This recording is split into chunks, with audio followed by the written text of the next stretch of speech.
Hi, I'm Christopher Ray, and welcome to the third of 3 video lectures about Shen Congwen's 1934 novella, Border Town. I recommend that you read the work before you watch the video, and that you also check out the brief video lecture I did about the author, Shen Congwen. Border Town, I think, is a fantastic novel partly because of how it sounds, or more specifically, how it simulates sounds, and uses sound as a theme. "These songs gave us you" is a key line of dialogue, which I'll be talking about in a minute. But we have a novel that is full of sounds, and I think that we could ask some really interesting questions and do kind of a sonic analysis of this short work of fiction. In asking, first of all, why within the fictional story world does sound matter to particular characters?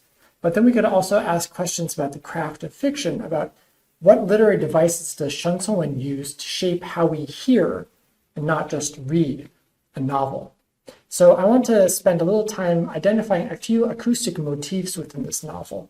That is a novel filled with singing, that has poetry, in which we have sounds not just of human beings, but also of the natural world. Many things also happen in the story because people think they heard one thing when actually they heard something else, or they didn't hear what they should have heard, or someone doesn't speak up. There's essentially a lot of mishearing that propels the action. And so we want to take a close look at how that happens. So first of all, I think we can analyze sound at least 2 levels here. One is diegetic. It's within the world of the story. So, for example, I would suspect that this being 1930s China, most of these residents of a rural community are illiterate. So they may not read things. They may not communicate through the written word quite as much as we might today. That they are primarily acoustic and verbal. And I think there's a lot of research into the sociology of 1930s China that would support that type of assumption. And so we can also ask, like within the plot of the story, what do they hear, what do they not hear, and what do these things mean to them? So think about the songs that people sing. Songs have a particular pride of place in Chadong culture. This is how you court the girl. And do you get a response? If yes, you're golden. If not, you should sing somewhere else. The second element here, however, is related to narrative and the craft of storytelling. So how does an author simulate sound? After all, words on the page are mute. So why are sounds important to the people who live in Chadong? Well, as I mentioned before, they're probably illiterate. But then sounds can also trigger memories, desires, and actions. So there's, for example, a lot of banter between men and women thrown together during these festivals. Stories and songs also offer comfort and communion. So think about all of the scenes in this novel in which one person is telling another person a story.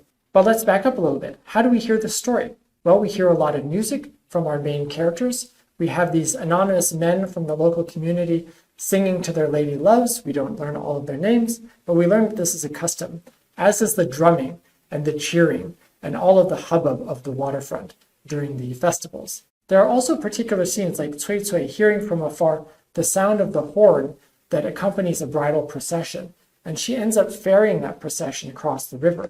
But what she has heard before she's seen it is essentially her possible future. We also hear a lot of storytelling. Grandpa's a great storyteller. Horseman Yang is an even better storyteller. And I use this quote at the beginning of this lecture because I think it's telling in another way as well.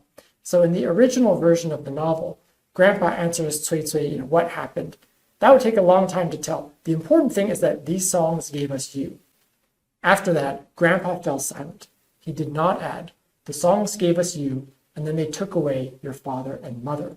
And it's quite interesting. We have a couple types of sound here. We have the dialogue of things that are actually spoken, and then we also have things that the narrator tells us would have been spoken, but were not spoken. And then we even have another level in kind of the textual history of this work, where the author cut out that part that would be too depressing. So here the narrator is highlighting what the characters have left unsaid. So this is an invocation of not storytelling. We have many types of dialogue. We have storytelling, we have gossip and rumor that flows through the world of Chadong and the outside world as well. Sometimes it trickles in. We have conversations, and we have overhearing and eavesdropping, which I would particularly highlight as being important plot drivers in the story. I would mention that eavesdropping as a plot driver is not something that Shen Congwen invented. You get this in a lot of classical Chinese novels, in martial arts novels, where someone is always listening on the other side of the wall. In Dream of the Red Chamber, the most canonical pre-modern Chinese novel, There is a lot of eavesdropping in the Grandview Garden. People hide behind rockeries and overhear what's going on. In the erotic novel Jinping Mei, there is a lot of listening in on activities in the bedroom or activities on the other side of the wall or window or door. Chinese novelists of the imperial period paid very close attention to sound, even using it as a structuring device.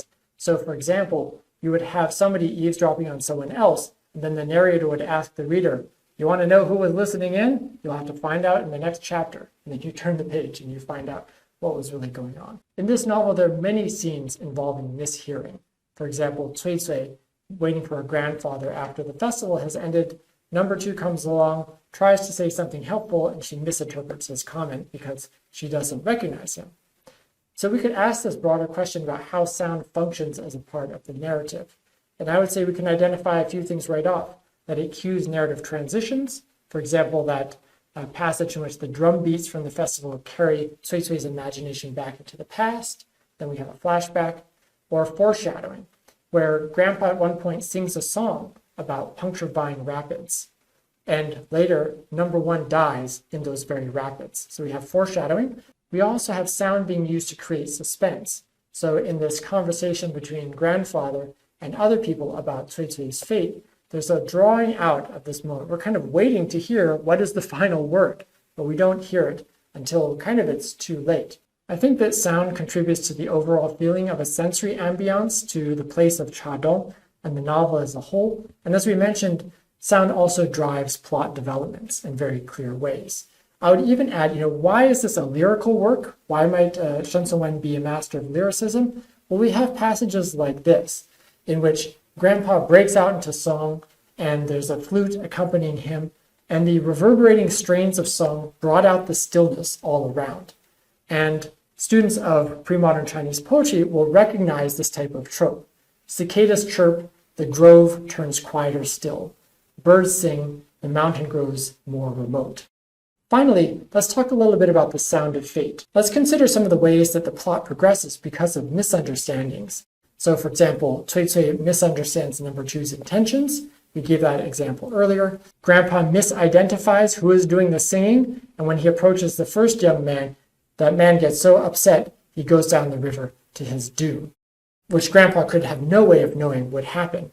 To me, Shen Congwen does represent Chadong as being a place subject to the hand of fate, a place in which Cui Cui may repeat her mother's tragic fate of a romance leading to death. Horseman Yang, we are told, had courted Cui Cui's mother but been rebuffed. But ironically, he ends up taking care of his former love's daughter. And then there's Tianbao. His name means heaven protected, but he ends up dying prematurely. So I feel like Shen Congwen's modulating things here. He's not just a traditionalist who says everything is in the hands of fate. Humans cannot control anything at all. He does ascribe some things to human action and agency. With the open ending, I feel like Shen Congwen, again, is not just saying that I'm a traditionalist who believes that humans can't do anything in the face of fate. But he's also not saying we're all modern now and we can just decide what our own fate is going to be. We have this cataclysmic event, a storm in which Grandpa dies, the pagoda collapses, and the ferry is swept away. And this is a very melodramatic moment, highly fraught with symbolism about the end of an era. But then we also have the dangling of potential promise, but also uncertainty, where there is still one young man alive who could make a good match for Cui Cui. But is he going to come back? We just don't know if Cui Cui is going to live happily ever after.